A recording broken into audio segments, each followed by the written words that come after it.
know, the pig's getting pretty close to me. Come to snuff my shit out, I think. Looks like it's time for me to go, Kuno. Pig's come to take me in. She means it. The fear is real. I'm going away for a long, long time, Kuno. Going away for life. What's going on there? Fuck are you trying to pull, pig?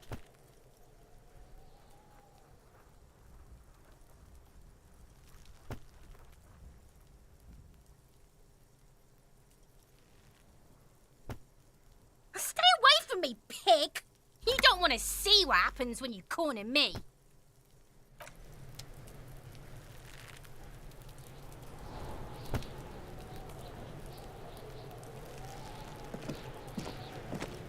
This trash container is locked. The sliding lid has a padlock that says, whirling in rags. Well, it is a container. Maybe you're prioritizing it. We could try using a pry bar, the one you took from my motor carriage, or... Did someone say pry bar?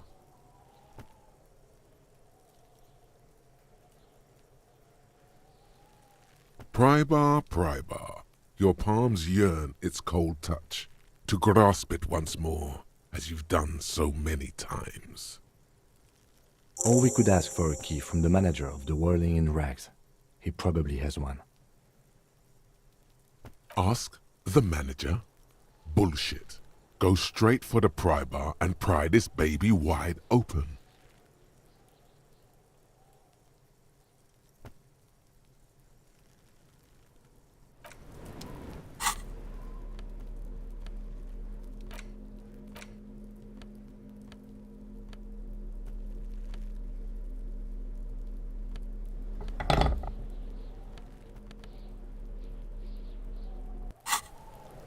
This trash container is locked. The sliding lid has a padlock that says, whirling in rags. Force time isn't happening. You've jammed the pry bar under the lid, but it just isn't bending. What is this? Your triceps ache for the metal to bend, but it resists. This calls for a potent curse to help break its resistance. Utter the power words.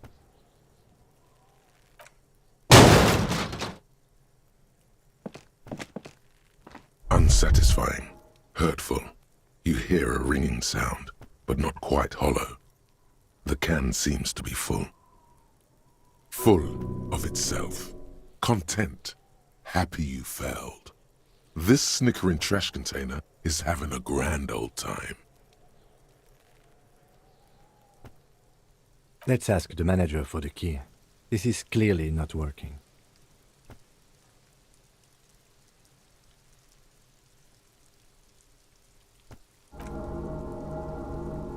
You are. The pry bar is quite satisfying and handy. But you are just not good enough at prying. We should get the keys.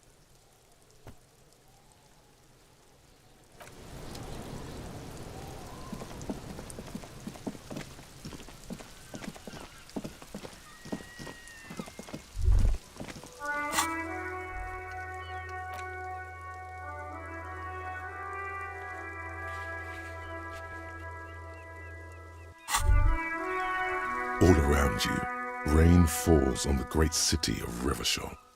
Rain drips from the eaves and floods the gutters, washing the filth away.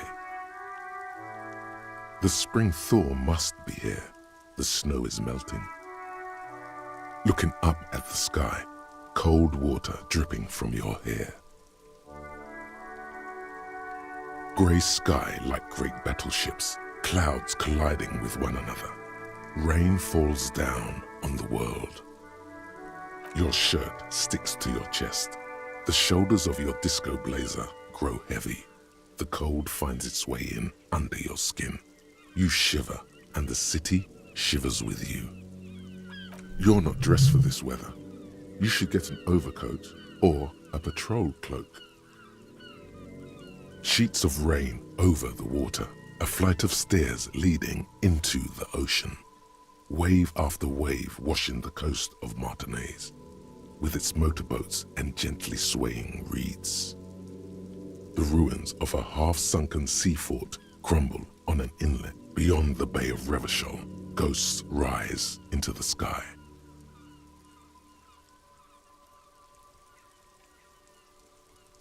Urban coastline, rain dripping off Eternite-covered roofs, cinder blocks left over from half-finished construction, a defunct research and development building, once seized by revolutionaries.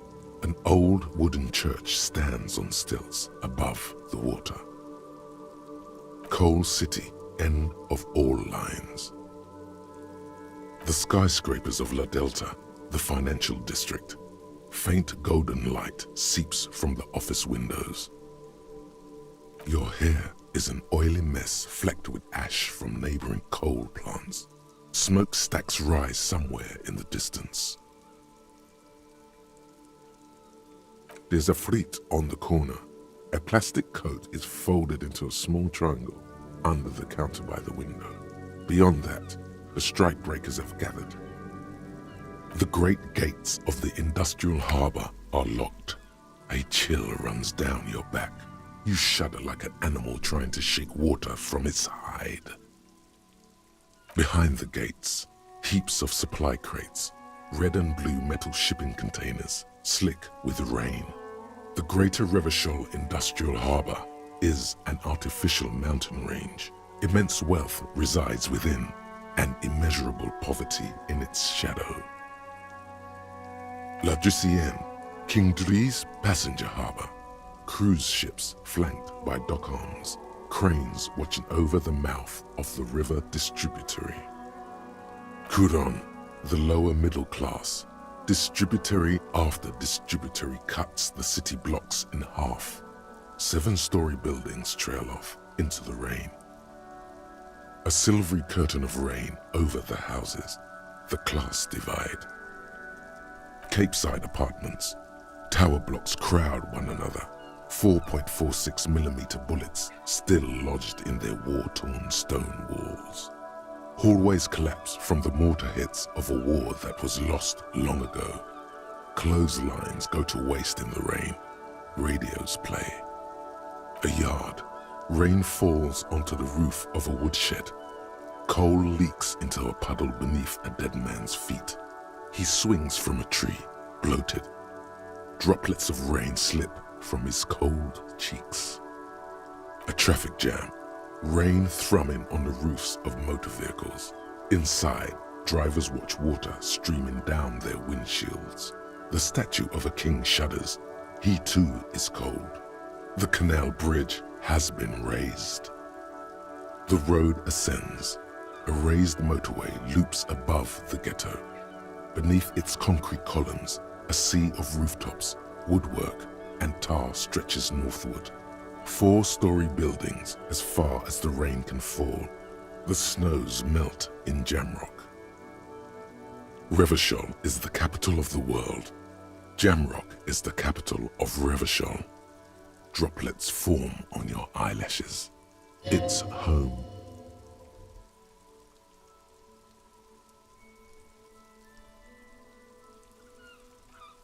In the rain-swept distance, above the rooftops of Jamrock, a repurposed silk mill stands perched above the motorway exit. Precinct 41 hunches in the rain. Your vision blurs. You wipe your face with your hand. The rain stings your eyes, making you look up and blink. Coalition aerostatics hang like apparitions under the cloud cover. Way up there, where rain forms, rotors flutter silently. Your sight clears. This rain will not let up anytime soon. You should get a raincoat. There's a freight to the east. They sell them there.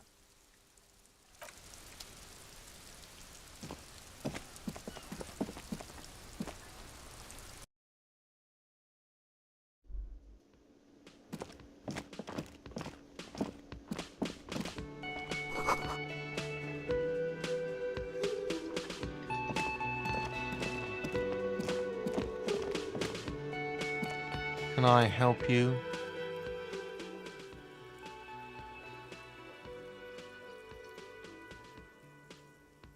Mine No, it belongs to the Whirling in Rags. Thank you for clearing that up. Why do you keep the container locked? Why? To keep the hobos and drunks out. That's why. And the neighbors too.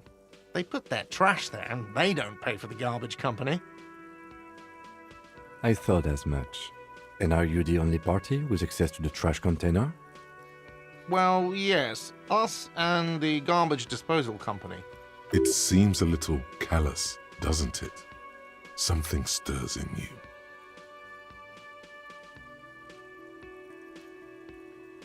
Okay then. Maybe you're callous yourself. What do you need them for? It concerns the case. Please cooperate. Just bring them back once you're done, please.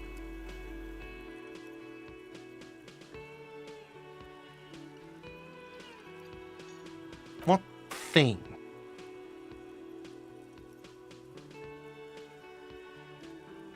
Yes, not the whole damn union, thank God. Just the nastiest and loudest faction. They come here in the evenings. Dumb, unruly types. Think they're big shit. But they're good customers. They place big orders and always pay on time. We should find out who this Lord faction is, occupying the booth.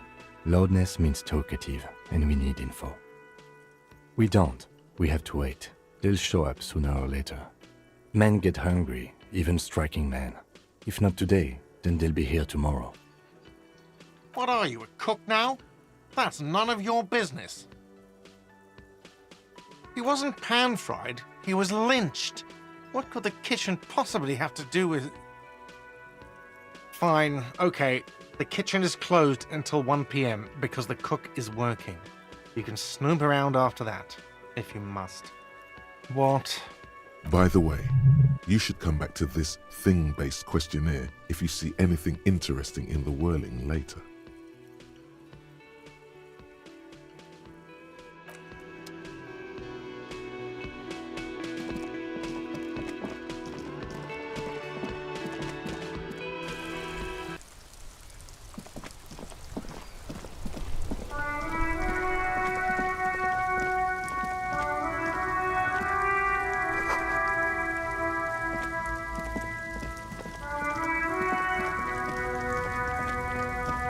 Welcome to Revachol.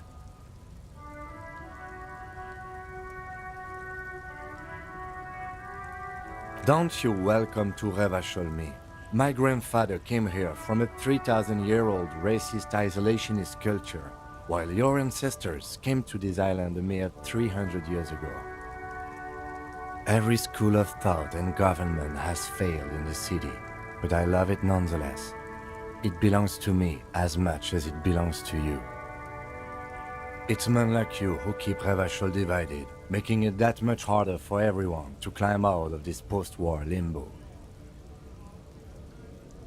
Oh, come on, man. I just said welcome to Revachol. It's a lorry driver thing. I know exactly what you meant. You think my kind doesn't belong here, that I should watch myself and behave. But you see, I'm an officer of the RCM. It's actually my job to make sure you behave. I would advise you to remember that. Silence. The air between them becomes tense. Your partner needs backup. Now's your moment to shine.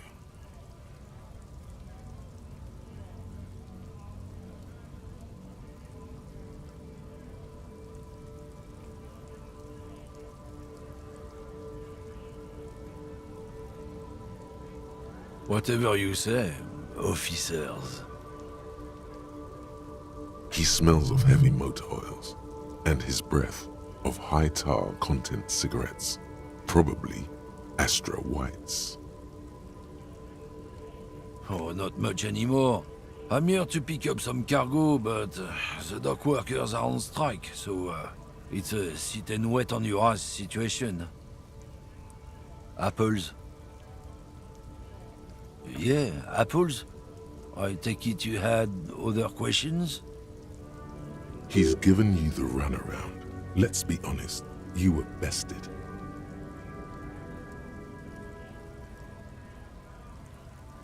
It's about biological determinism, natural law, the sorting of the races. Not the most popular topic nowadays, with a coalition in charge and all. You might want to change the topic. That is, bury your head under the sand like common sheep. Change the topic. The way he says it makes it almost sound like a threat. I'm not the only one. Look, I've read books. The science of racial theory has all been proved, even if some people don't want to accept it. People who've studied these things say that you and me are superior by design. So, naturally, we Occidentals should be in charge. Obviously, you can see the merits in that. Oh?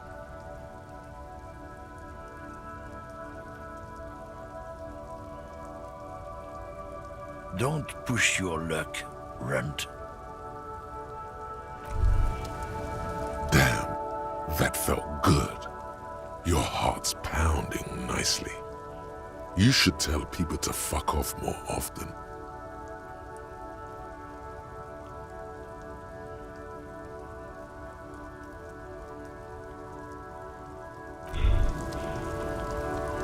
Despair creeps into you, getting fat on your weakness.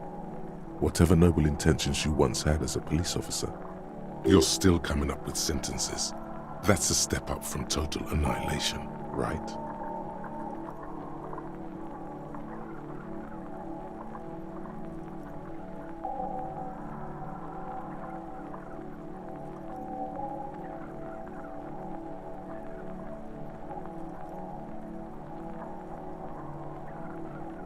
He watches you melt down stoically from behind the lenses of his glasses.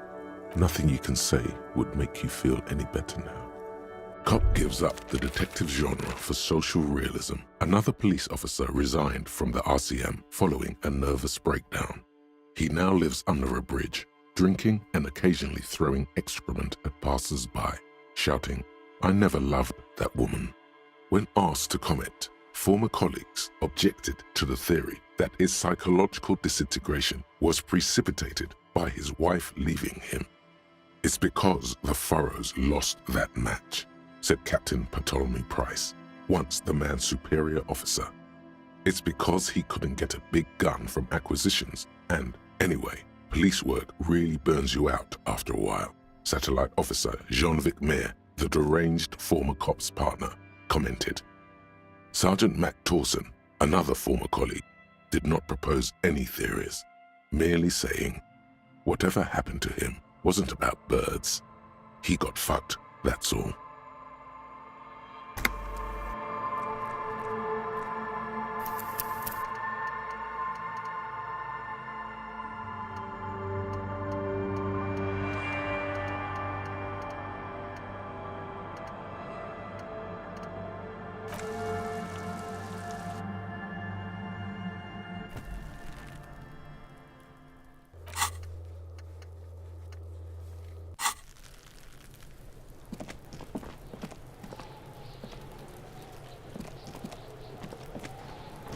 This trash container is locked.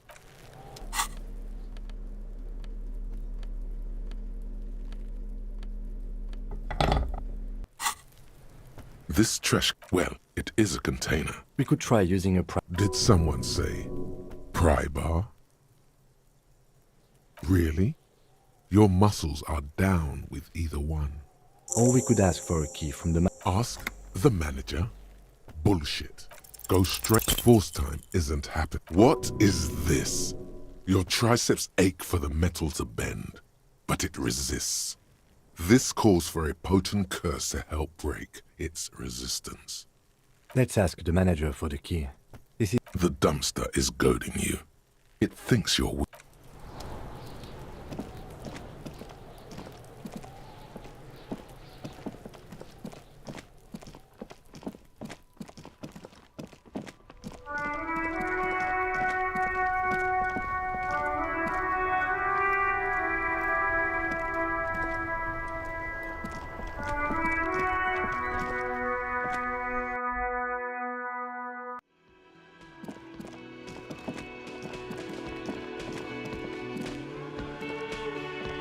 Can I help you?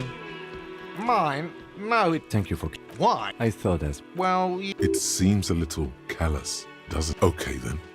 Maybe you're... what do you... It concerns... Just bring them back once you're done, please.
Hello, sir. Step right in. The store is open. Are you interested in a new and exciting book? Okay, sir. I'll try to answer any questions you have. I hope they're about books. My name is Annette, sir. My mum, her name is Plaisance. She owns the store. She's inside minding the register or organising the stock. Feel free to step in and browse our wares. I'm signalling that the store is open. Otherwise, people might not know. They'd miss out on the crime, romance, and biographies of famous people.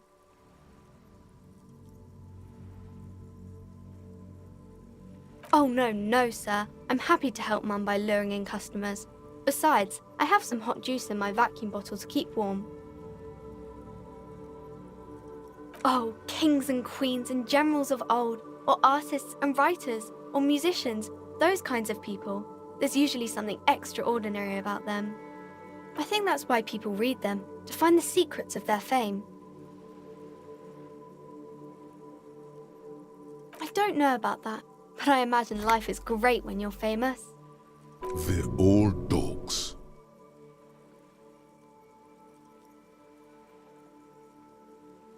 Why would they do that, sir? That's so cool. Maybe they'll make you a book cover picture and everything, standing over a dead body, holding a gun.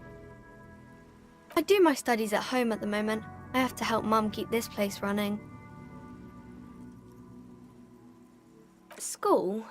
Well, mine is a big yellow building on Boogie Street, and the people there run it. They say it's a charity. The gale wind blows in from the coast, a wind of needles. It wraps itself around a building of brick and mortar. Somewhere, a clamour rings through the honeycomb of classrooms. Remorse, the parquet of assembly halls, the rows of stall bars are growing cold. The corridors stand empty. The girl, you haven't heard a word of what she's been saying these past few moments. You only hear. Mum says it's necessary to do both because it builds character. Mum says a proper worker is dutiful. That's how you get ahead in life. You succeed. There is stress and unease behind these words. She's reciting etiquette. Mum says it's peachy. She was a little afraid at first. There's talk about this house being cursed. Cursed in the way that makes them say that no business has ever really thrived here, sir. That they all go...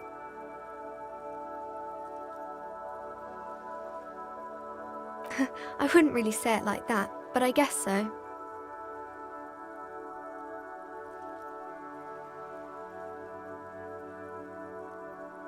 We can go into the bookstore and ask about the case, but I don't see much more to look into here.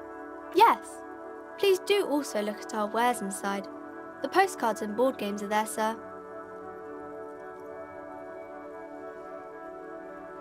Nothing really, sir. Mum doesn't allow me to sneak around in the back rooms or the cellar. I don't really know what's there.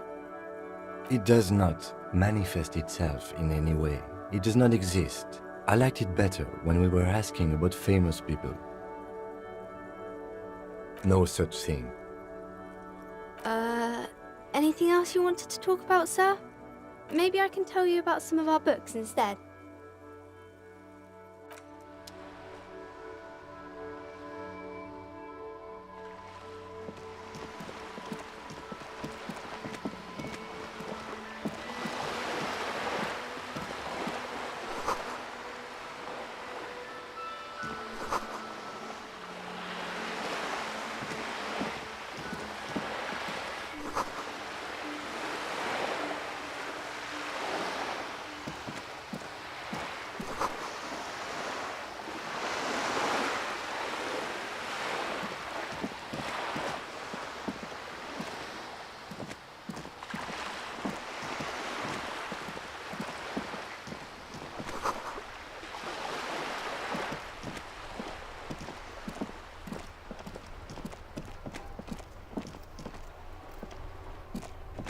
This Postlavantore mail collection box has been heavily vandalized with graffito. A closer inspection reveals 2 bullet holes in the front.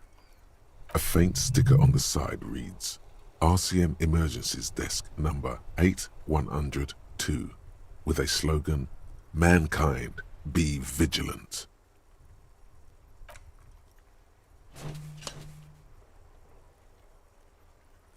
The box seems happy. Eat shit, pig, fucked by the coon, and St. G with a crown have been scribbled on it. Jenny is a whore, and best set mailbox also.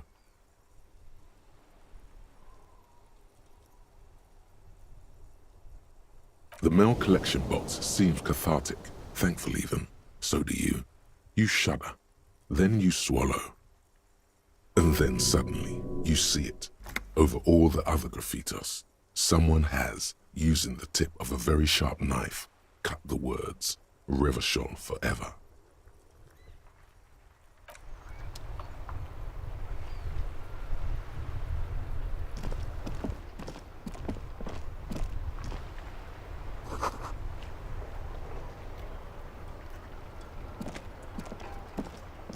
The worn and beaten wooden planks of the bench do not look overly comforting. We can sit on benches after we've solved the murder. Let's go. You can revisit the bench if you ever need to pass the time when Lieutenant Kitsuragi is gone.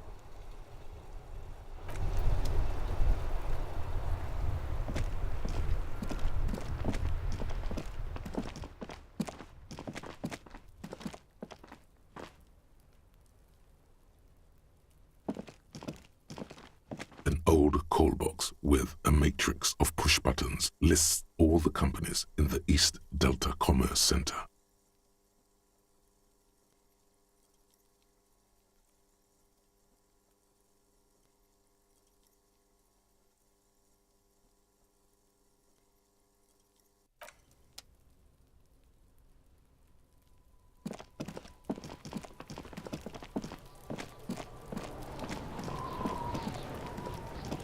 This trash container is locked with a well-oiled crack. The lock don't. Maybe you shouldn't. Maybe you shouldn't. Of course you should. This is your time to shine, Hobocop. Dive into that dumpster for extra content. Just a feeling. A warning from some part of you. The smell of rotten food rises to greet you. You see soggy cartons, dirty rags, and organic waste. We're just in time. This hasn't been emptied for over a week.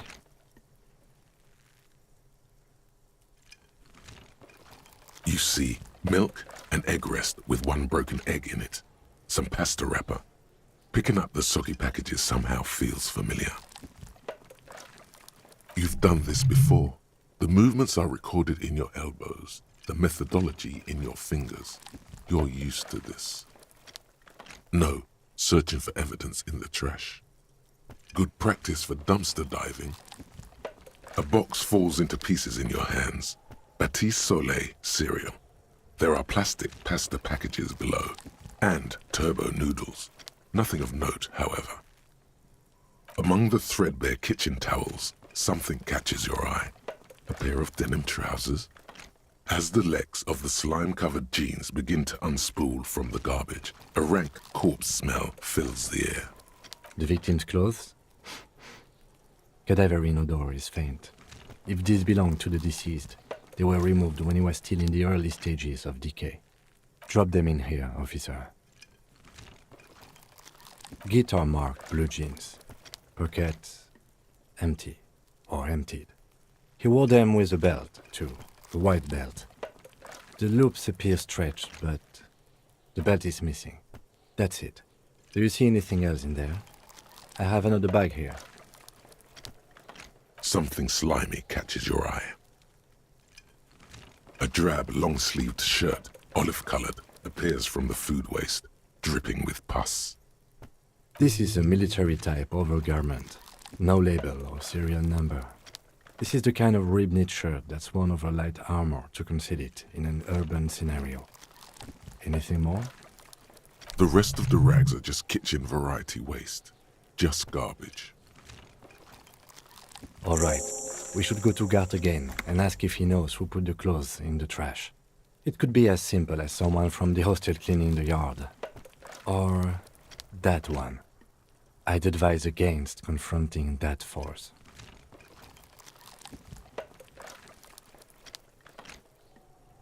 Not really. All we know is the victim's clothes are in the trash, the lid was locked, and his establishment had the key. It's just a small loose thread. The lieutenant nods, then looks back into the trash container. It's just organic waste, cold and slimy on your hands. Apple and potato peels, mostly. Unidentified sludge, and the occasional chicken bone thrown in for good measure. But hey, what's this? A blue piece of plastic sticks out from the apple peels. It's shiny. Looks like the corner of something. Something larger. A clipboard. A blue plastic clipboard with moist papers hanging from it. They look badly damaged, but you can still make out forms and notes, written in a man's handwriting. Officer, is that your paperwork? It is. Look, the plastic has the RCM street grid on it. You've even got an autopsy form in there. If you don't mind my asking, how could you have let your paperwork end up in the trash?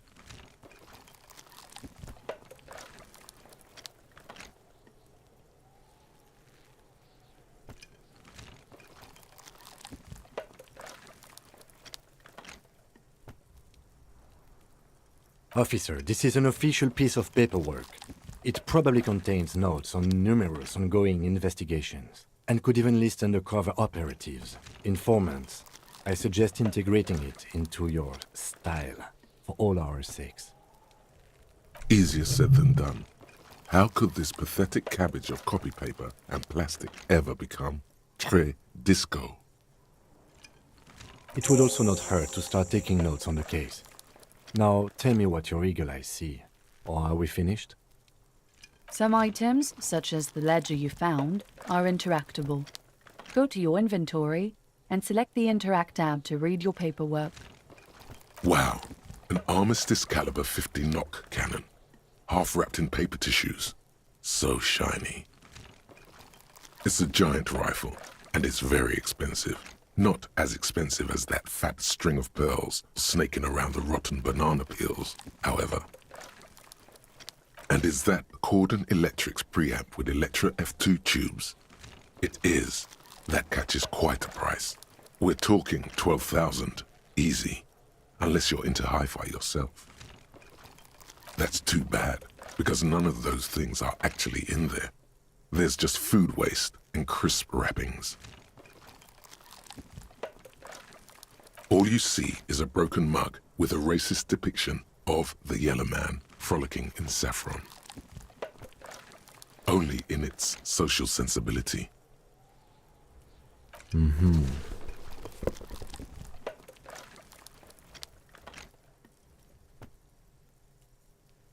You've acquired an interactable item. Investigate this item. The container sounds a muffled gong. That's one thing off the list. I think we got it all.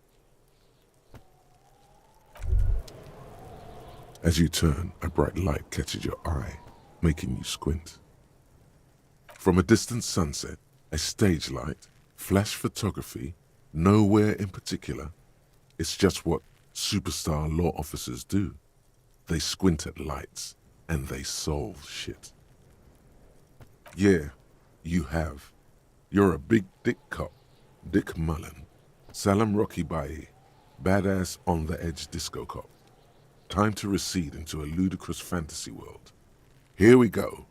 Camera. Lights. With a sudden flash, the world freezes around you, and you along with it. In an iconic monochrome solution, a black silhouette against a rasterized orange world. It's on.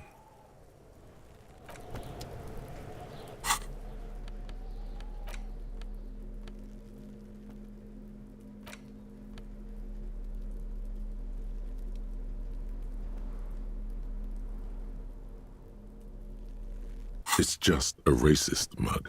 What's there to read here? Not much. Oh boy, here we go. What are you going to say about a broken, tossed-away mug that you dug out of the garbage?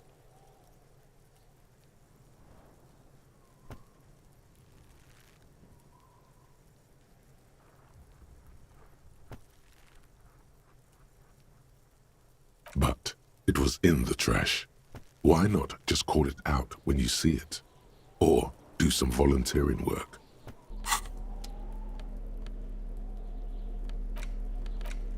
It's the ledger you found in the trash. A pitiful cabbage of white and yellow papers hanging from plastic board, barely held together by a metal clip. This sad display is made complete by the faint smell of urinal cleaner. There's a piece of toilet paper, or is it cleaning tissue? No, it's toilet paper, desperately sticking to the back of the blue plastic clipboard. It's a metaphor for you.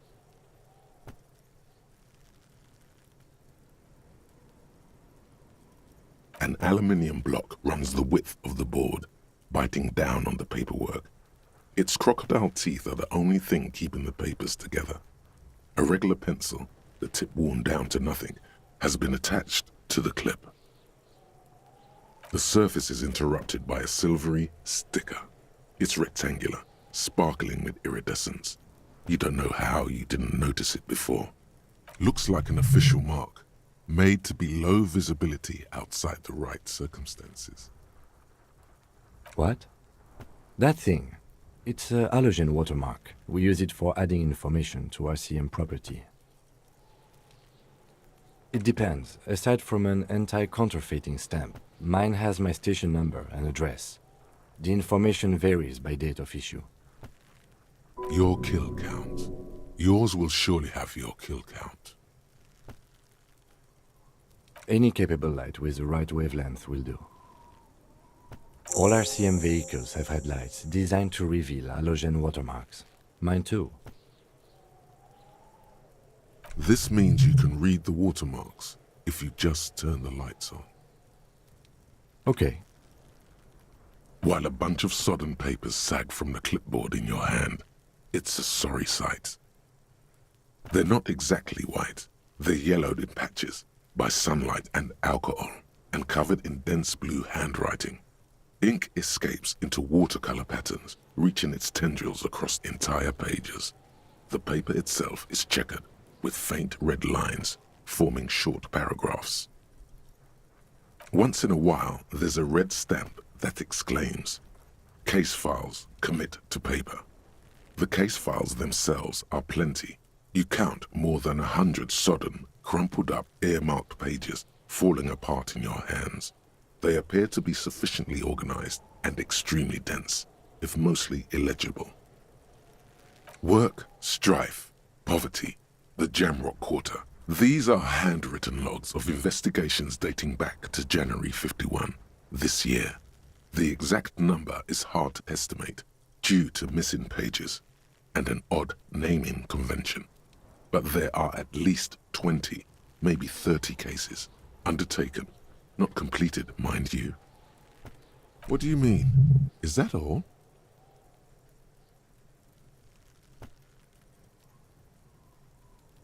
Yes, it appears you employ a, shall we say, robust yet literary system. Each investigation has its case number written on the margins.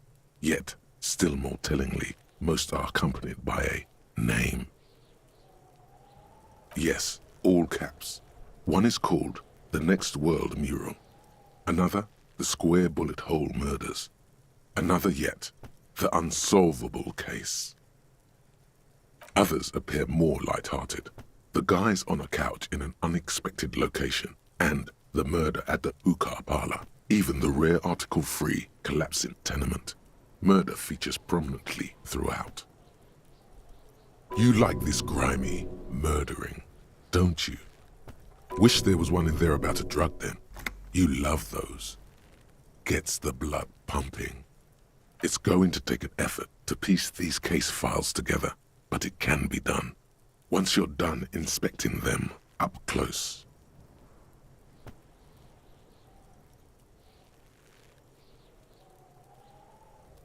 You mean the alphanumeric? Officer, precinct, time of arrival at the scene? Oh, you mean the titular? Yes, well, so do I. In our defense, almost everyone in the RCM does. It's a holdover from the early days of the RCM, right after the revolution, when the organization had little idea how to do things. It persists in an unofficial capacity. Officers use these titles to refer to their work among themselves. Again, in your defense, I seem to have named one the man with the hole in his head. That was a real person. His death was real. Still, I named it that, to amuse myself. I pray his loved ones never find out. Rail spiked through the head. He died. It was a workplace accident. There is, for precisely one more. 15 pages near the end remain untouched by the damage. The checkered grid forms a structure of passages, breaking the case into subtasks to accomplish. The ledger only comes with an old, worn-down lead pencil. It will do, barely. But the lieutenant looks at his blue notebook. 2 fat, shiny pens hang from the binder, like large-caliber bullets on an ammo belt.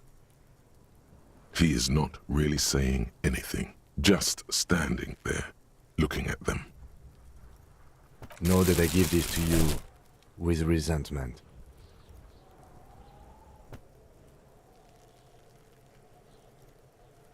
The tasks you've completed flow out of the blue oblong pen in a brash freehand uncannily similar to the rest of the letters. The wording comes easily. It's almost robotically simple. A language developed for mental rigor and simplicity. Inspect the victim's body.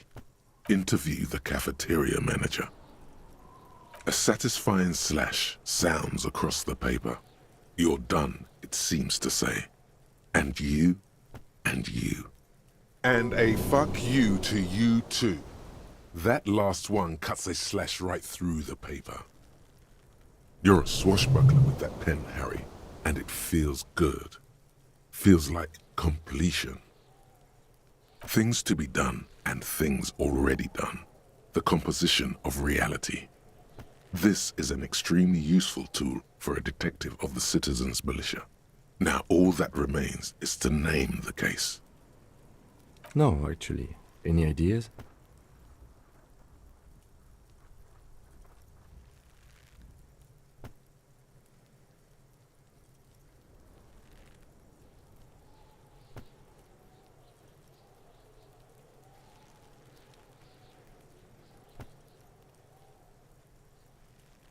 Oh, well, then maybe I can suggest one. Oh, that's actually what I was thinking. The Hanged Man. I like that. A good, strong name. We have a very good name for the case now. I'm going to start calling it the Hanged Man. It's good we sorted this out. The notebook is annual. It says 51 on what remains of its cover. A molten strap of cardboard. Everything prior to this must have belonged to a previous volume. Judging by the creases on your forehead and the lines on your cheeks, too much more. Going back years, decades even. You don't exactly close them, so much as distance yourself from the smelly papers. They're a little further from your nose now. In the back, you see thin, translucent copy paper, some neon yellow, some bright red, all covered in boxes, like marching armies. These look like official forms, waiting to be filled out. 3. The topmost are misconduct fines, the middle ones are station calls, and the bottommost are field autopsy forms. Each is easy enough to make sense of. A monetary penalization ranging from 20 to 250 real. Severe cases allow for 1,000 real, but that requires special paperwork. The details of issuing these fines are spread out over the rest of the fields. These are quite sinister in turn. They give a date and time for the person to appear at the specified precinct police station. Below the call are the criminal charges you risk by not appearing. All in a print so small it could be considered downright cute. A dozen pages of thin copy paper, bright red in color.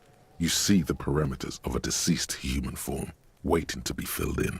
Age, sex, condition of internal organs, color of the irises, predation marks, condition of sexual organs. Yes, all that remains now is to fill those forms and hand them to people. Fines for wrongdoers, interview requests for bad guys, and field autopsies to dead guys. The rest of the stinking cellulose is much worse for wear. Being sandwiched between the board and the rest of the paperwork must have spared the fragile copier paper. It's just toilet paper sticking to the back of the plastic clipboard. You can take it off if you want. If you want it to be kitchen tissue, it can be kitchen tissue. It's not though, it's toilet paper. Still wet, the toilet paper, kitchen tissue, peels off the plastic easily. All you have to do is shake it off your finger and voila, the ledger now looks marginally better. It's made of dark blue plastic, hard enough to beat someone to submission with. The edges are rounded, however. The U4 size board feels thick and heavy in your hand. Light shimmers on its wet surface. On the back you see the embossed letters, RCM. Something rattles inside, ever so lightly. Is there a hidden compartment? And something small inside, light, made of paper or cardboard, or dried flowers perhaps. The plastic shimmers like lapis lazuli, but it is not see-through. You cannot see to its center. There's pain in there, if you want some.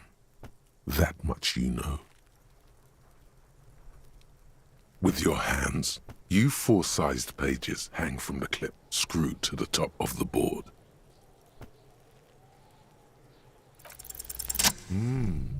The two sides of the board appear slightly misaligned, like a drawer that's come off its slides. If you bend the plastic on your knee, slowly, the slides snap back into place. It should be possible to just, without resistance or sound, the two panels move against each other. The compartment is now open. 2 ticket stubs and a handmade postcard.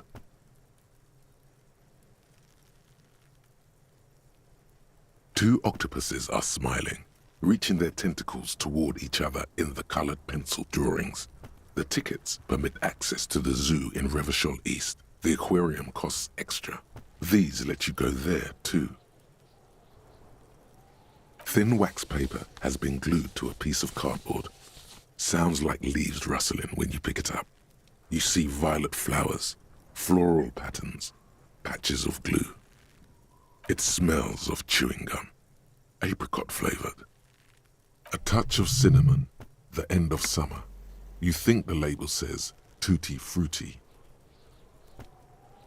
Familiar handwriting lines the inside of the card, looped, round letters in a woman's hand. Harry, it begins. You're already reading. I wanted to write you a letter so you can read it when you wake up. Maybe it will make you happy. Throw it away, please.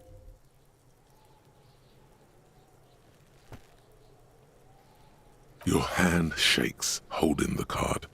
Every morning when I step out and you're asleep behind me, it says, I find a little piece of sadness in me. I carry it in my chest, down Voyager Road. Every step I take, it grows. By the time I reach the fuel station, it has filled me entirely. I step onto the light rail and look back. Sparks fall from the bow collector. I know it will be like this until late afternoon, when I get off the 42 and walk back to you. You. Every step I take will get lighter. It almost makes me run. Sometimes I do. I can't believe I met you. I can't believe the happiness I feel with you. You have a vast, vast soul, and I will always, always, always come back to it. Kisses, kisses, kisses. You feel the air sucked out of your lungs and the blood sucked out of your head. Everything around you gets dark. Small white dots appear. You feel the ledger slip from your hand. No, hold on. To what? There's nothing. Detective, is everything all right?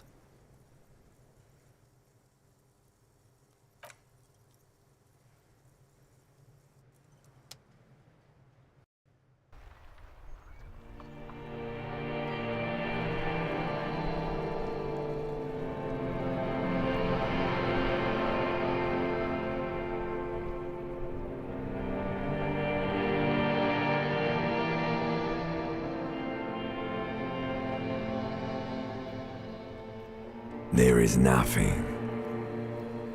Again. Nothing sad, brother. No treachery, just blackout. Well, almost nothing. There is the ground below you, that's still there. And the small light that's on, fluttering, somewhere in the basal ganglia. That's me. Blue eyes, that's me. Who was what? He speaks of the sickening longing, the unwell emotion. Even in the darkness, he's grasping for it. Still trying to hold on to the great sorrows slipping in the water. Slimy. Here in the paleo-mammalian cortex, we call it the shadow.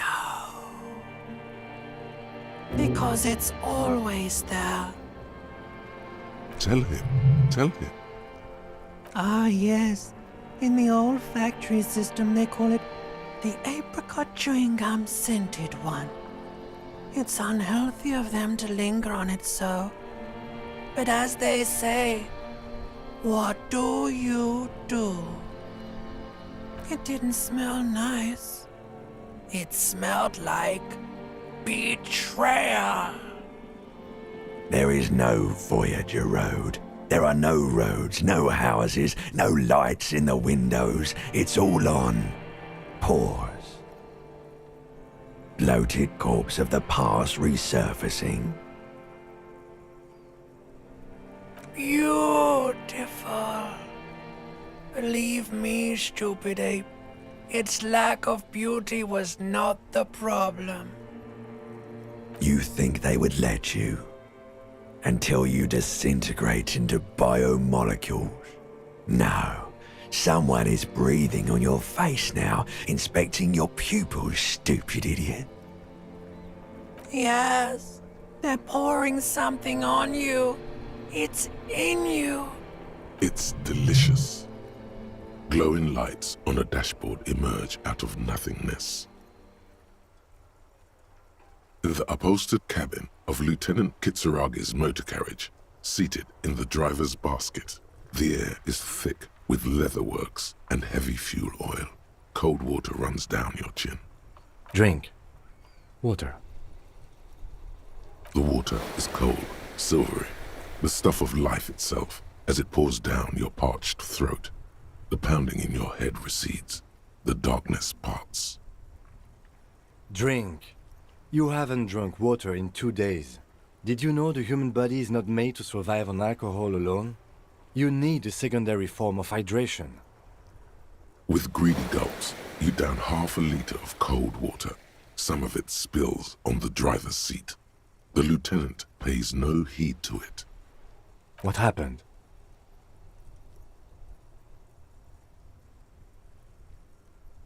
You were reading your paperwork. Then you passed out. I carried you to my kinema to take you to a hospital. Then you came to. 10 minutes, maybe.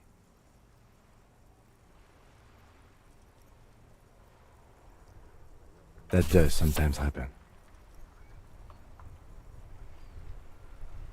You dropped these. Are you okay to proceed? Good. The Ledger of Failure and Hatred is a special item that can be used both as an interactable and a tool equipped in your held slot for skill bonuses. Find it under the Tools tab in your inventory.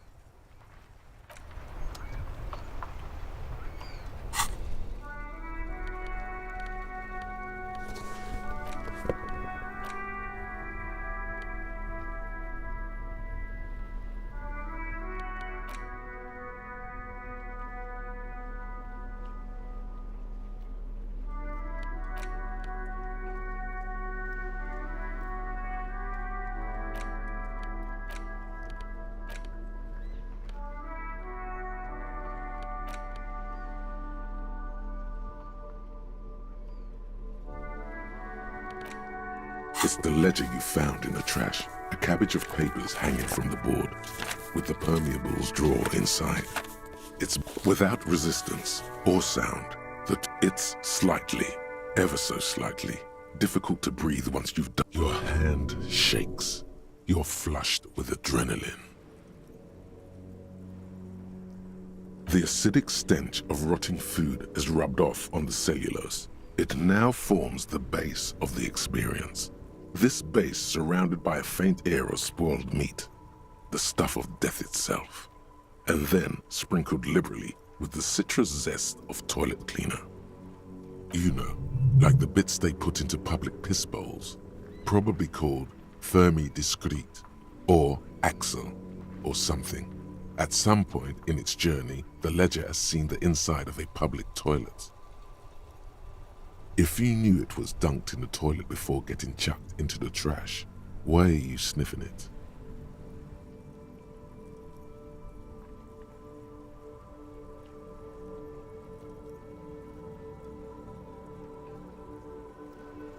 Garbage toilet stink is not your fetish, and you know it. Your nose does not fucking like this. Your nose is somewhere between grateful and resentful.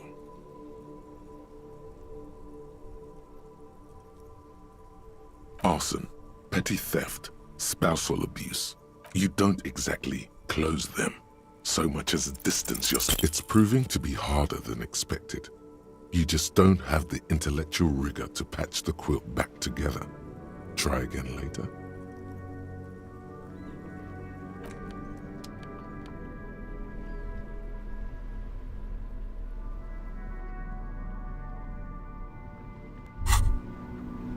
Hey, so we've been monitoring you internally, and now we know your Copo type. Yes, guess what's yours? That is only a ludicrous daydream. Guess again. You're the... No, You're the sorry cop. The cop who's sorriest. Let's make it official then, shall we? No, you don't. Come on. You'll be back to saying sorry in 2 minutes. Stop wasting time and begin the repentance. What? Jealous of the sorry cop? I think they'll be fine. Don't worry. They'll be super, super fine.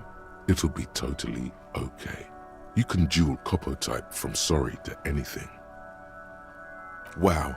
Okay. Fuck off. Maybe we were wrong about you then.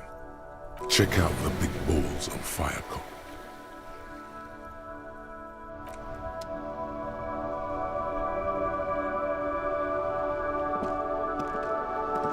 Yes?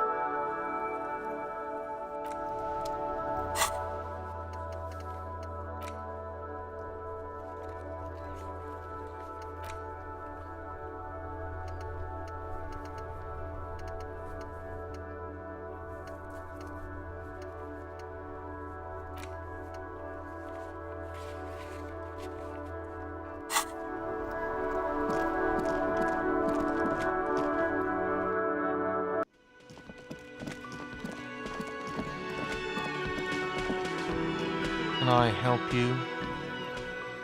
Thanks. I hope you found what you were looking for. How strange. I certainly didn't put them there. The trash collection service? CS Municipal. I don't see why they would put anything in the trash, though. Ah, the elusive CS Municipal. I doubt we'll be able to track down who was sent here last and when. This will have to be one of those little threats that solves itself down the road. On Clinton Street, near the Boogie Street Diamond, a small truck rattles down an alleyway. It stops by a rusted trash container. 2 men, their faces rough and swollen, jump out. They look at the container, despondently. CSM is written on their backs. Thank you anyway. Sylvie had the keys before I got here, and I can vouch for her. I can vouch for all my stuff. None of us would tamper with the crime scene. Yes?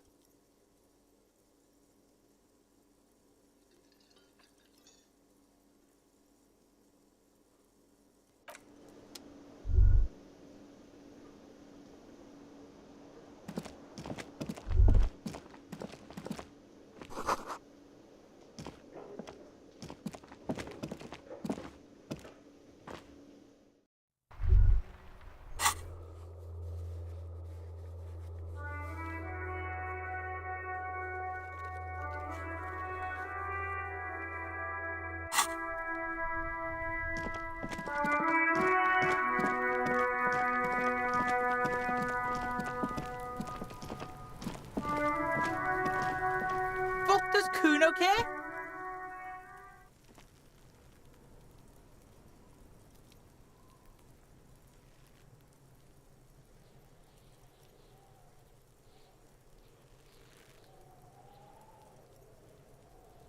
Yeah? The Kingdom of Kuno? The fuck do you want with it?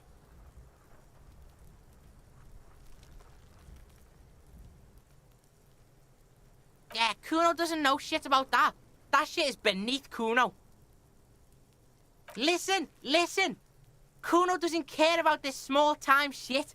Just listen. Kuno saw what you did there, dumpster diving. Sad shit. Kuno could hook you up with some sweet rags. Shit like Kuno's wearing. Your size, good price. 500 real. You'd have to be blind not to notice the giant white letters FALN running down his trouser leg.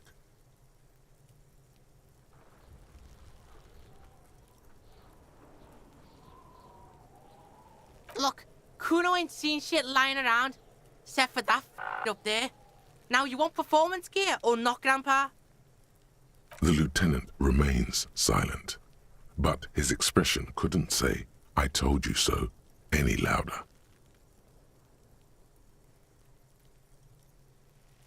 Whatever. Kuno was trying to help you. but you're too fat for fouling anyway, pig.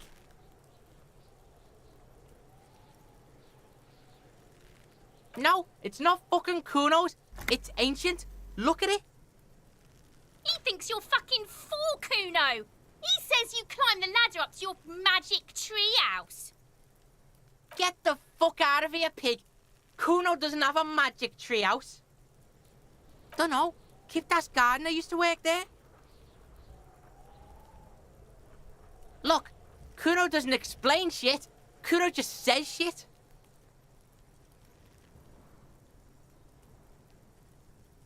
That's just some shit roofing gimps left behind, lazy dinks. Yeah, whatever. Kuno doesn't give a shit. The fuck about it? You're testing Kuno. Get lost, Yeah, like a fucking volcano. Yeah. Fucking pathetic. You're lucky you didn't die there. Yeah. Kuno's got some advice for you. What are you? Like 80, right? Maybe you should stop embarrassing yourself in front of a fucking kid.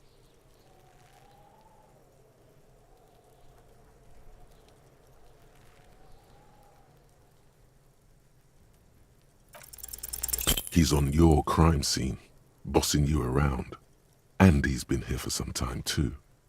This is where he hangs out. You have to get more out of him. He could be useful. Fuck no! What are you? Fucking mentally handicapped? Kuno, they've almost made you a snitch now. Ease off, see? Kuno always takes the bullet over the hammer. Kuno doesn't fucking care.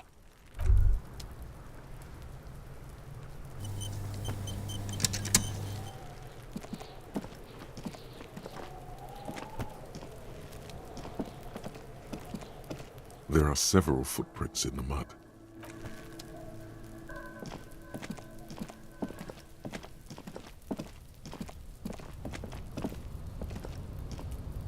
An inconspicuous pile of the roofing material, eternite.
Inside, you see a set of steering levers, a radio microphone, a pull-out toolbox. All right.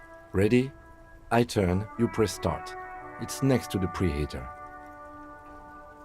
The dashboard lights up with orange glow. The rounds per minute gauge jumps, and the engine of the Caprice Canadian comes to life with a whiny growl. Like a leopard waking from its sleep, yawning and roaring at the same time. The lights unfold with a little click, casting electrical light onto the ground before the vehicle. There you go. I'll turn them off from the remote once you're done. We just need to stand in front of the machine now.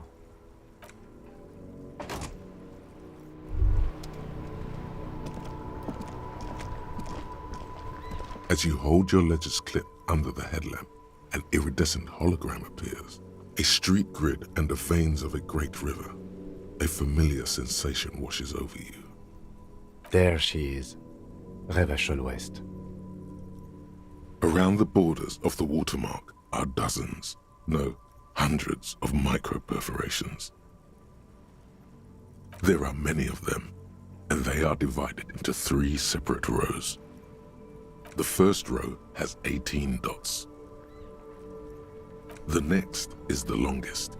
It runs all the way around the border, and then some.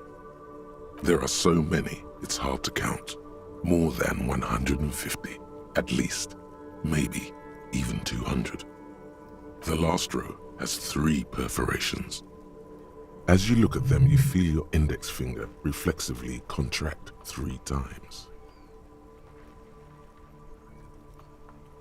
And something you'll do again before this is all over. Those are perforations. They represent your record as an officer of the RCM. They are your statistics, as it were. I should have guessed you'd keep a record. Officers often do. Son, here is where we score your life performance. You better hope it's good. The first row represents your years of service. 18 years. Okay, not bad at all. What did you do before you volunteered? That's what it says. I might have guessed even longer based on your age. What did you do all those blissful years of your youth? Fair point. Let's move on, shall we? This next row, the one that wraps all the way around, is your number of closed cases. Closed is good. It means finished. You've got, let's see... Wow, more than 200! It's quite a lot, even for someone who's been on the force for nearly 2 decades. Usually, clearing more than 10 cases a year puts you in the 90th percentile of all RCM officers.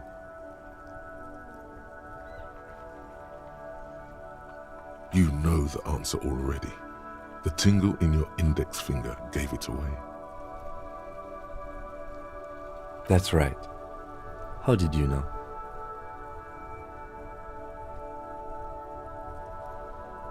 Ah, right.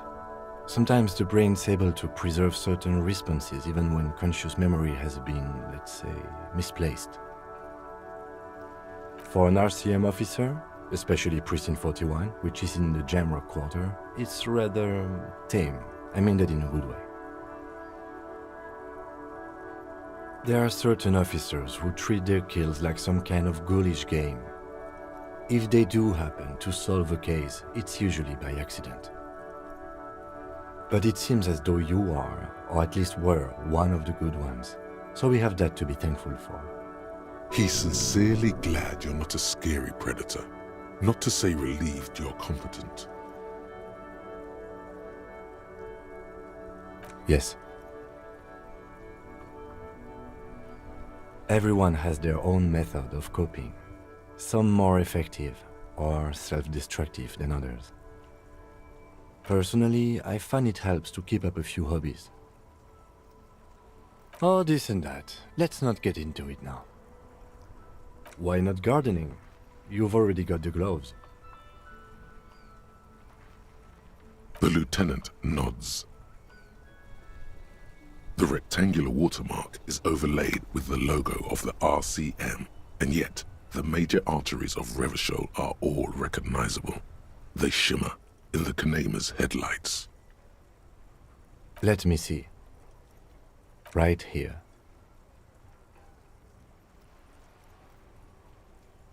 No, it does not. Right. I'll go turn off the lights.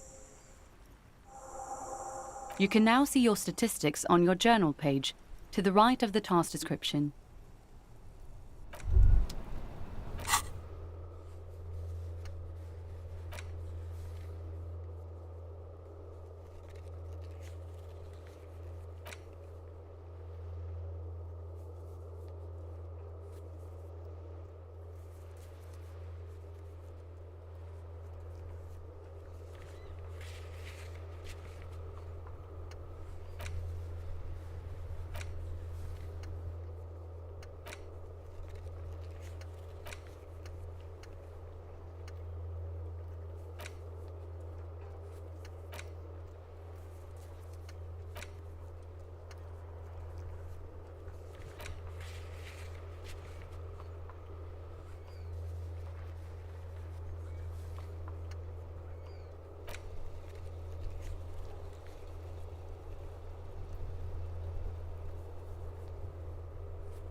I can't believe it's snowing again. It felt like springtime just a few days ago.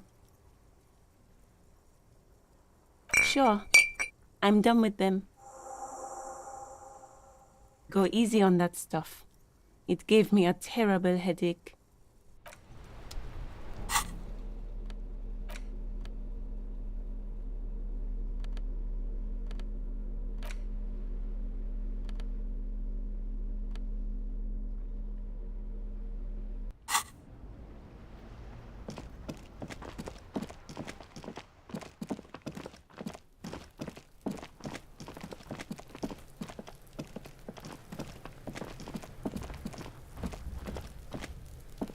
There he still is, looking right through you with his white eyes. The body below is entirely dedicated to that corpse smell.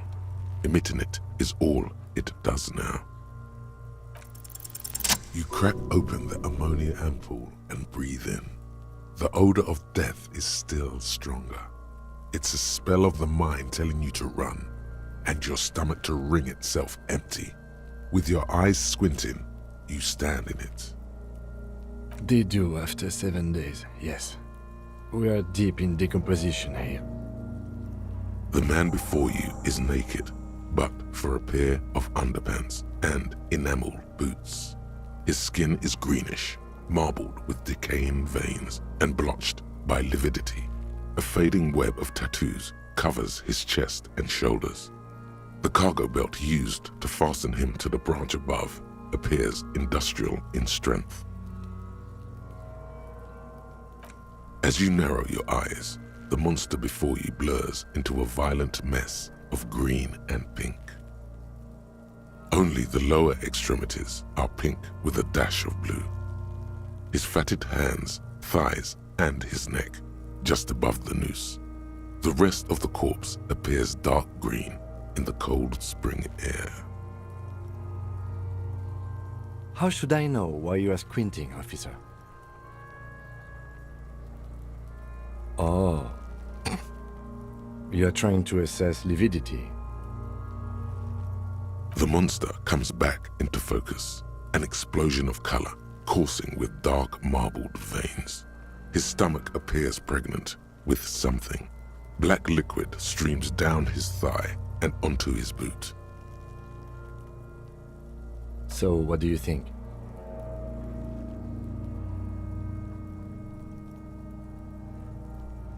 A pool of blood and feces has eaten into the frozen mud below the man's feet. Purge liquid is dripping into it, drop by drop. The victim appears to have contained no more than half a kilogram of digestion at the time of death.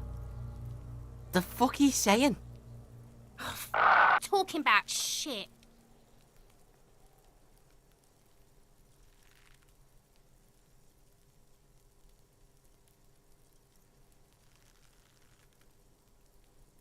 Did we? I don't feel lucky.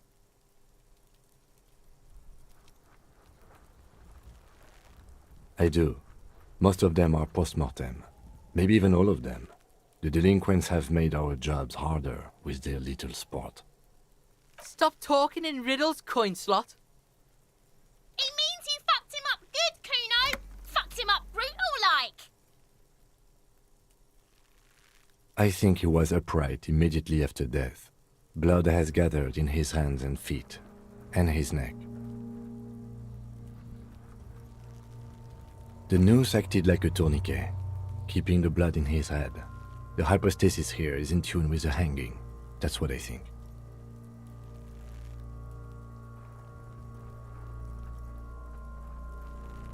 There's always a chance. We should check for ligament marks on his neck to see if they're in tune with the belt. We'll have to get him down first. But there is no breath to catch. Only the cadaver filling the air and your nostrils. He slowly rotates before you, decomposing. We should have a look at that belt before we even consider taking him down. It looks worrisome. The hangman's knot is pulled tight by the weight of the corpse below. Yellow, hard-edged polyester cuts into his neck. Above, A sliding buckle ties the belt to the branch. Oh my, there's something on the belt.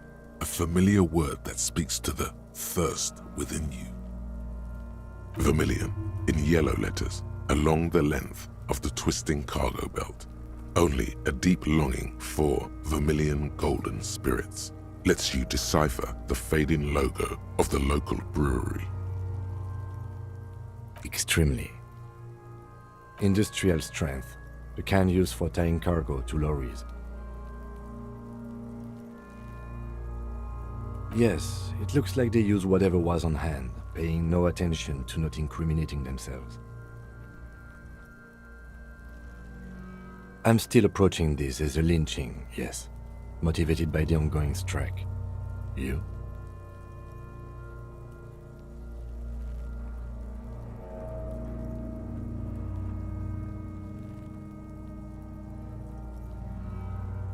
Yes, it often is.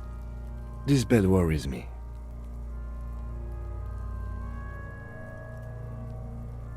It's not merely polyester, it's steel reinforced. See these lines? This is where the wires run. I see rabbits for more than 20 strands. This makes getting him down much more problematic than I had assumed. A noose is one of those things that's easier to use one way around. I think they lassoed the branch, then pulled on the belt, buckle closes. It's what I would do. Seems easier than climbing up there. The cadaver hangs from the cargo belt, limbs limp and torso covered in tattoos. An intricate web of blue lines stretches across the torso, from the right shoulder to the solar plexus. Each time they intersect, a small white star is formed in their crossing. Hundreds of fading asterisks riddle his skin. Their concentration is highest around his heart. Of no nation that I know of. If anything, it reminds me of religious illumination, last or penultimate century. Men who live harsh lives often turn to innocentic worship. But the pattern does not stir patriotic or religious sentiment in you. What it does is speak to the wounded, limping animal, the male in particular, unable to communicate in anything more than grunts. It's impossible to tell if its advice is right or wrong. So am I. He wears a wide leather belt around his waist and a gun holster under his arm. He takes a thin piece of milled aluminium from his coat pocket and pulls it open. Sounds like a sword being unsheathed. A small lens appears, some sort of camera. A Trigger Sunshine, Mini. Shit, Kuno! What the fuck is that? An instant color camera. I have only 2 ampoules, so nobody move. I don't want to waste one. A sound, a shrill flash, followed by the breaking of a small ampoule of glass. You see streams of color pour onto the thick, glossy piece of paper, rolling out. In case we need it.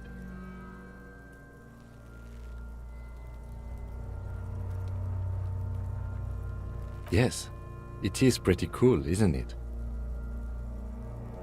There is only one ampoule left. Use it wisely. It contains insight to the victim's person. By his build, I'd say this was a man of physical violence. The story he wanted his body to tell was important to him. It is his letter, to us. Someone should decipher it. We'll need to show it around.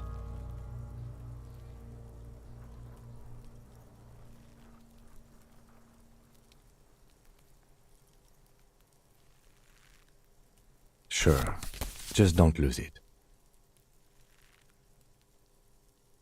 The glassy-eyed corpse looks by, his mouth mute and his skin as colorful as the chemical rainbow on the photo paper. The material appears to be ceramic. Its clean white stands in stark contrast to the decaying flesh above the knee. The man wore thick polymer socks, probably for padding. A fine array of interlocking plates covers them. Delicate and fragile, they feel alien to the world around you, out of place somehow. They're armor, no boots. Technically speaking, these are sabatons. Ceramic plate, zirconium dioxide, most likely. This is where the make would be. Under the heel, fair weather model T500 VE. I'm guessing that's vitreous enamel. This is advanced stuff. It's expensive. We've requested similar material for our tactical units for years now. The constabularies deemed it too costly. In that time, we've lost 6 men to semi-automatics. For a full set, about 4 years of wages.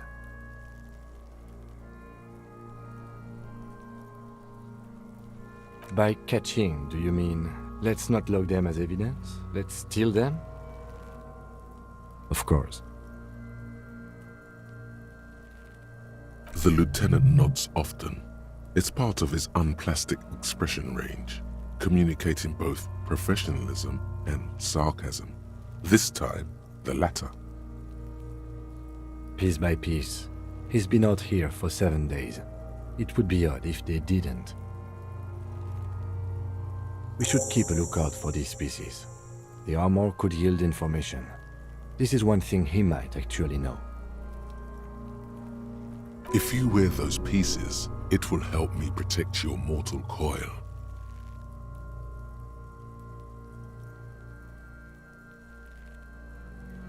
Yes, bullets will fly. They always do. And the coil is fleshy and mush and permeable. Cast it in ceramic shell. Resist death. No, I think he had something precious underneath the clothes. They had to remove the jeans and shirts we found to get to it. And this kind of armor is often worn under fabrics. They usually hang them completely naked for that. La puta madre, the Mazda, the besmirties and the like. This one still has his underpants. Fucking talking about underpants.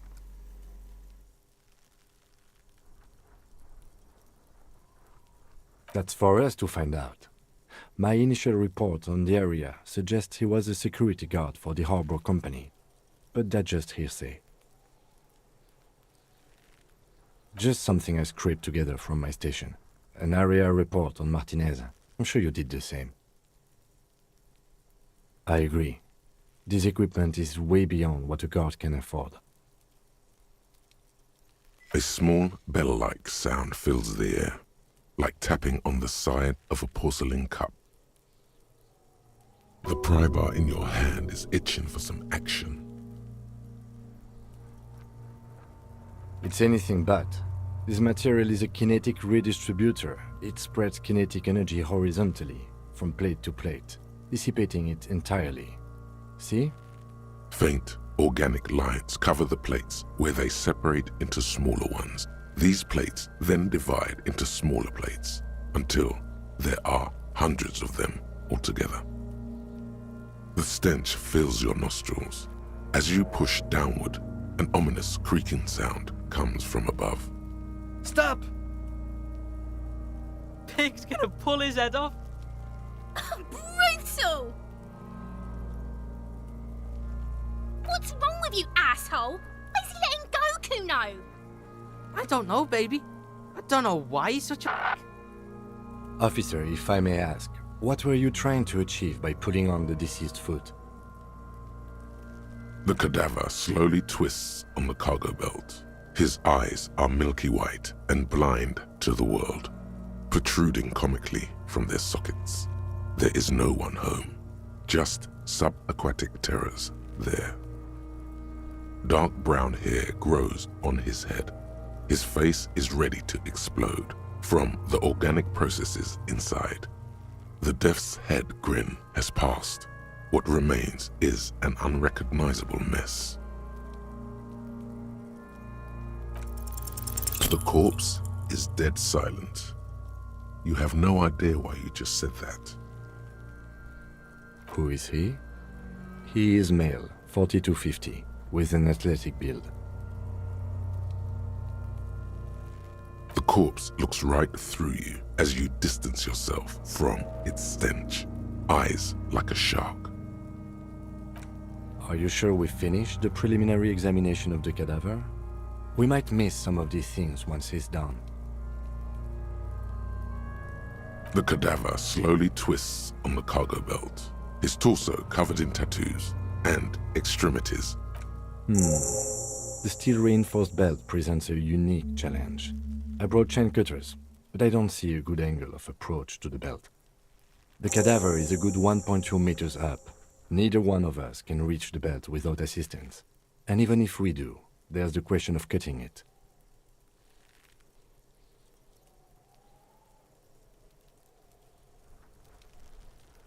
Someone else? You mean like the police?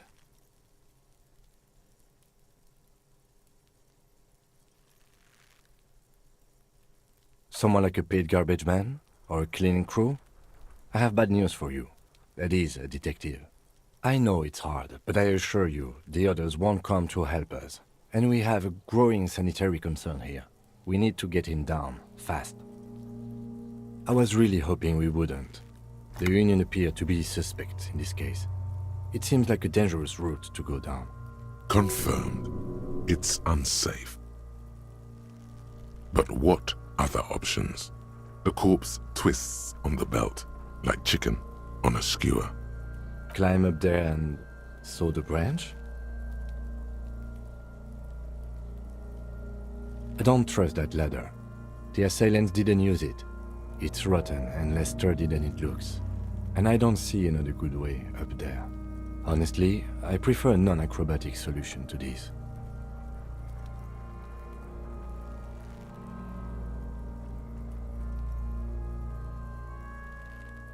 There has to be a less risky way, with less falling down of trees. Yeah! Bang bang time, pig! Shoot his head off! How?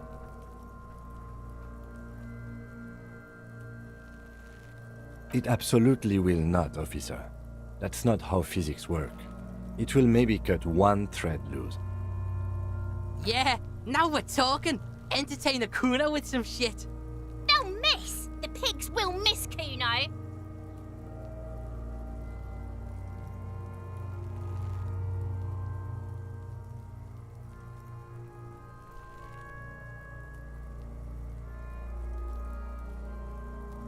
The lieutenant's brow is furrowed. He appears too deep in concentration to even notice what you said. Silence. With his elbow sharp, the lieutenant unzips his jacket and produces a lightweight firearm. He drops a paper cartridge in the barrel, separates the scouring stick, and gives the cartridge 5 tucks, securing it in place. He then steps back and assumes the fellow's desk position, taking aim. The corner of his eye twitches. His finger is on the trigger. He's gonna fucking miss! The kid's voice is drowned in a shrill blast that echoes off the walls of the surrounding tenements. A cloud of smoke slowly parts in the air as the lieutenant steps back and says to himself, God damn it. "A lot of things were wrong with that shot. The fellow's test was the wrong choice. His shoulders were raised, but above all, he cannot trust his eyesight." Fucking idiot! Mukabat asshole! Kuno could have hit it easy, but then Kuno's not fucking handicapped, is he?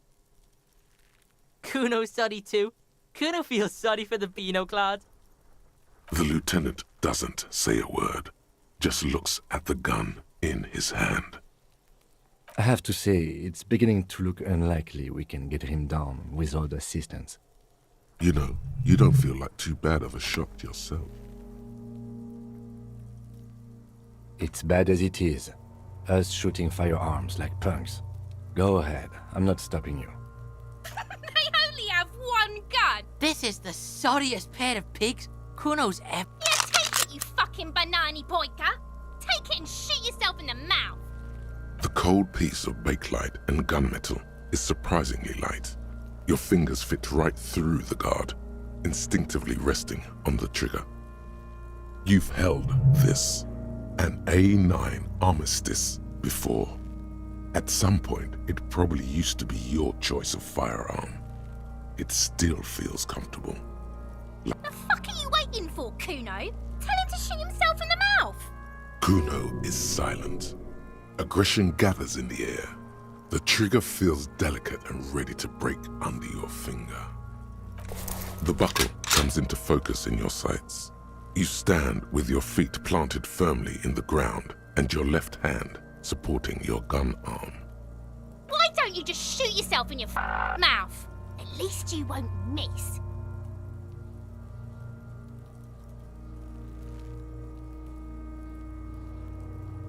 Your field of view narrows. The branch slowly moves, becoming entirely two-dimensional.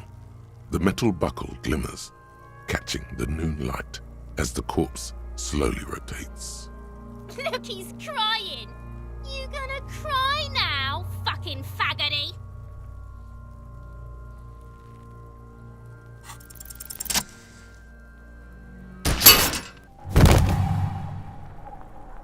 The buckle explodes into tiny pieces, coming loose with a whir. With your hand numb from the recoil, you look at the body slump down. For a moment, the man appears to kneel in front of you, looking straight at you, helpless, trapped within itself. Communism. It takes a millisecond for the association to flash within your cortex. You have no idea where it's coming from, only that it's right.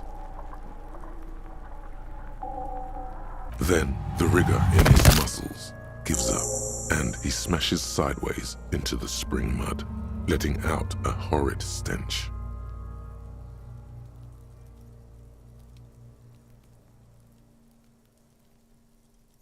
Fuck you, Kurpale! Ace is high. You could add an ace's low to it, if you like, by turning your back after the high and waiting for another.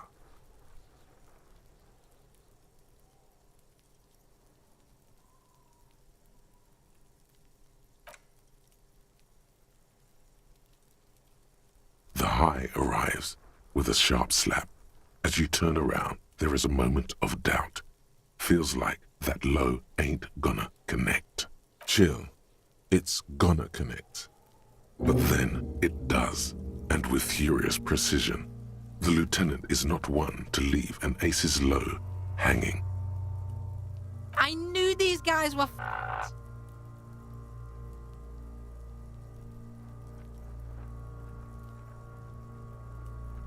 We will perform a field autopsy and determine the cause of death. But before... Excuse me. Slumped on the ground like that has not improved the way the corpse smells. The fall seems to have released something deep inside it. It looks like I feel like taking a break from the stench. I'm sorry to interrupt the jubilations here. Just a little breather before we do the autopsy. In the meantime, we should try to interview Everard Clare, the leader of the Union. Harbor property was clearly used in the hanging. The harbor just east of here. Getting in might prove a challenge, though. Or we could ask around for the representative of the logistics company. My initial information says the Wild Pines have sent some sort of strike negotiator to wrangle control back from Everard. You could ask the gardener for directions. Yes, and those were the interviewees. Let's go.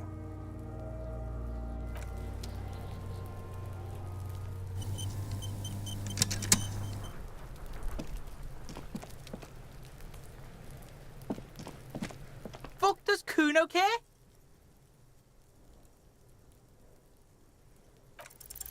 What's going on? is an ungovernable youth on your crime scene, throwing around incendiary language, trying to push your buttons. Get your snout out of Kuno's ass. Kuno knows how hard Kuno pushes it. Kuno pushes it hard level. You should give up, Popo, or the Kun will keep fucking it out of you. You okay, Kuno? That went wrong. He took it as a compliment. Then he had a minor seizure. Kuno doesn't fucking...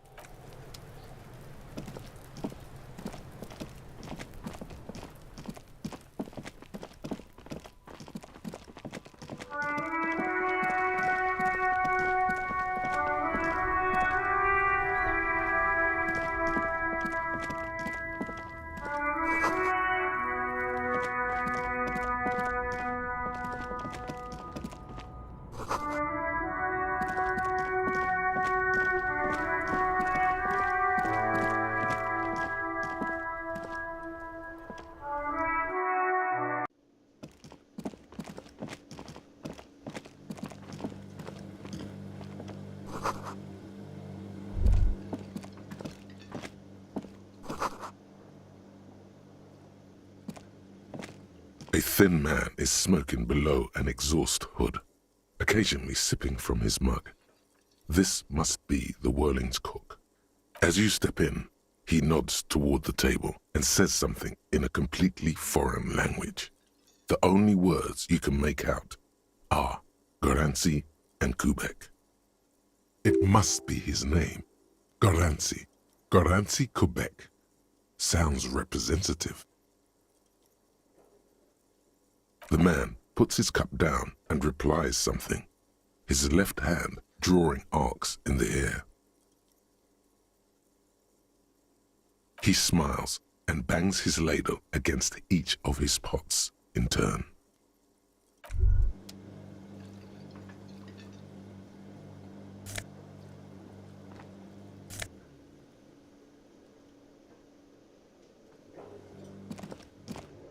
You see a heavy steel door with a prominent dimple lock. It's painted blue.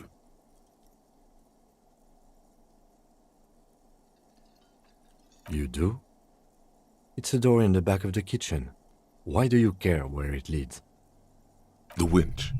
Outside. In the backyard. Remember? No? Your fingers do.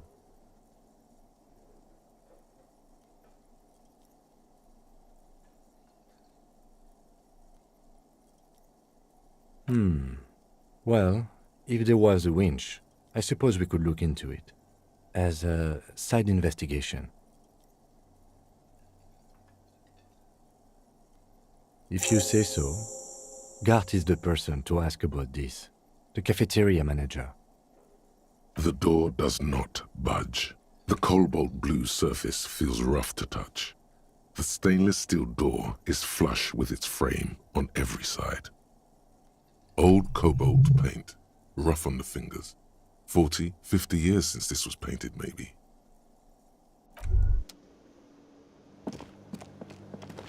The man ponders his cooking utensils and gives you a little nod. He looks up at you, then looks away quickly, shrugging and muttering something to himself. Shrugging is an international sign for, no, I don't know what's behind that door.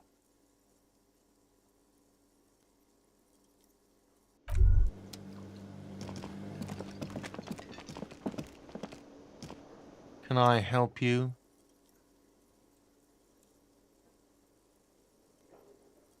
What thing? Oh, yes, that door, sure. There's nothing mysterious about it. It's just a door. No, I don't have a key. I don't know how to get there. And I don't care either. It's not like I've been wondering about it for 10 years. It's just a frit warehouse, probably. Or some boring storage space with a bunch of old junk and dust. Junk and dust. He's attempting to maintain an air of indifference. It's absolutely not convincing. Fine, okay, a little. But my job doesn't leave me time for wondering about one locked door in one of the cafeterias I manage. So I haven't opened it. I have cleaned the whole place 100 times over, though, after the animals. And I haven't found a key, so good luck with that. Yes, not the whole... They come here... We should find out who these lords... We don't. We have to wait. They'll show up sooner or... What? By the way, you should come back to this thing-based questionnaire if you see anything interesting in the whirling later.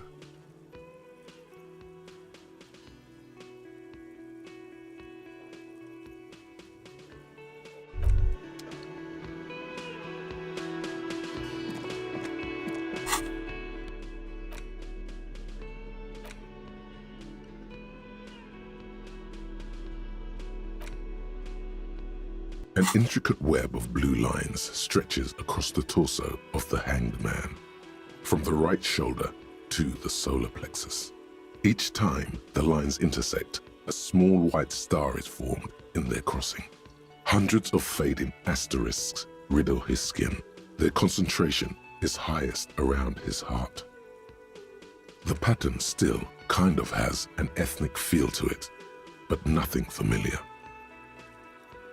Gone. For you to discover. You've gotten as far as you will without assistance.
Hello again, officer. Down? Do you mean the body is finally gone? Oh, right. Can you tell me when you've taken him away then?